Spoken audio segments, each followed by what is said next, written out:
जीव गर्भ में भगवान से क्या वादा करता है? क्या वह उसे निभाता है? आइए जानते हैं भगवान श्री कपिल मुनि व माता देवहूति के संवाद से। माता देवहूति ने पूछा, मातृ गर्भ में तो जीव को बड़ा सुख मिलता होगा, न सर्दी है, न गर्मी है, न शोक है, न मोह। भगवान कपिल ने उत्तर दिया, यह मत पूछो माता। मां के गर्भ में जीव को जितनी वेदना होती है उतनी न पहले कभी हुई थी उसे और न कभी आगे होगी। गर्भवास समम दुहकम न भूतो न भविष्यति। इतना कष्ट होता है। हजारों छोटे छोटे जीवाणु कीटाणु जो मातृगर्भ में पलते हैं, ये जीव के कोमल त्वचा को काटते हैं। जीव तड़पता है, बिलकता है, पर वहां कौन सुने? यदि मां चटपटी वस्तु का सेवन कर ले तो इसको कष्ट होता है। मां कभी गर्म वस्तु का सेवन कर ले तो इसे दुख पहुंचता है। 7वां महीना आते ही जन्म जन्मांतर के कर्म इसको याद आते हैं और भगवान की स्तुति करने लगता है। तस्योपसन्नम वितु जगदिच्छयातना नातनोर्भुवि चरणारविंदम। अर्थात परमात्मा से कहता है कि हे भगवान, एक बार मुझे इस गर्भ से निकालो, गर्भ से बाहर करो प्रभु। आपका ऐसा भजन करूंगा कि फिर कभी गर्भ में नहीं आना पड़े। भगवान कहते हैं, तुम गर्भ में ही स्तुति करते रहो, बाहर आते ही इस कष्ट को तुम भूल जाओगे।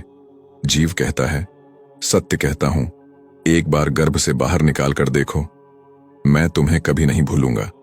बड़ी बड़ी प्रतिज्ञाएं करता है। 9वां महीना पूर्ण हुआ, 10वां मास आरंभ हुआ और जैसे ही प्रसव की वायु का वेग आया, जीव मातृगर्भ से तुरंत संसार में आ जाता है। जीव संसार में आते ही प्रभु को भूल जाता है और भक्ति रहित कर्म करके दुख भोगता है। गुरु साधु शास्त्र अनादिकाल से कहते आए हैं, हरि का भजन करो, हरि है तुम्हारा। बाकी तो सब तो झूठ है, फरेब है, धोखा है। बुद्धिमान व्यक्ति ही हरि भजन कर सकता है। श्रीमद् भागवतम में भी यही उल्लेख है।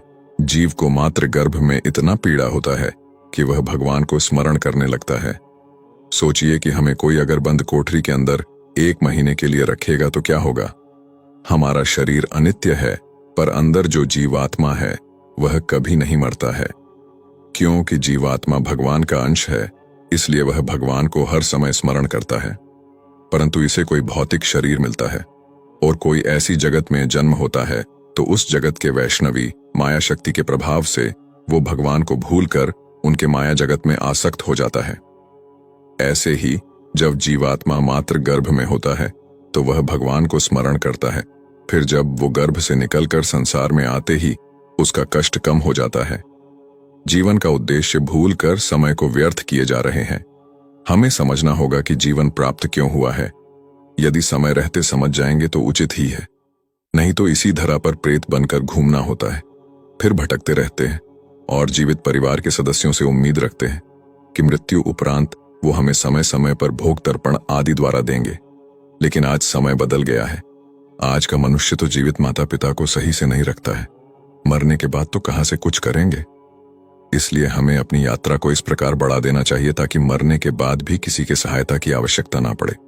मृत्यु के बाद यदि अपने ही घर में प्रवेश करने का प्रयास करोगे तो आपके ही परिवार के लोग किसी तांत्रिक से बंधवाकर भूमि में दबवा देंगे। फिर अनंत काल तक मंत्र बंधन में पड़े रहोगे।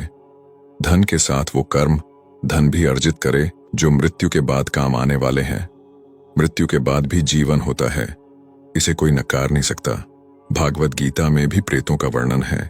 इस दिव्य ग्रंथ में कर्म से संबंधित फल का विस्तार से वर्णन किया गया है। आज समय है, कल तो मात्र पछतावा है।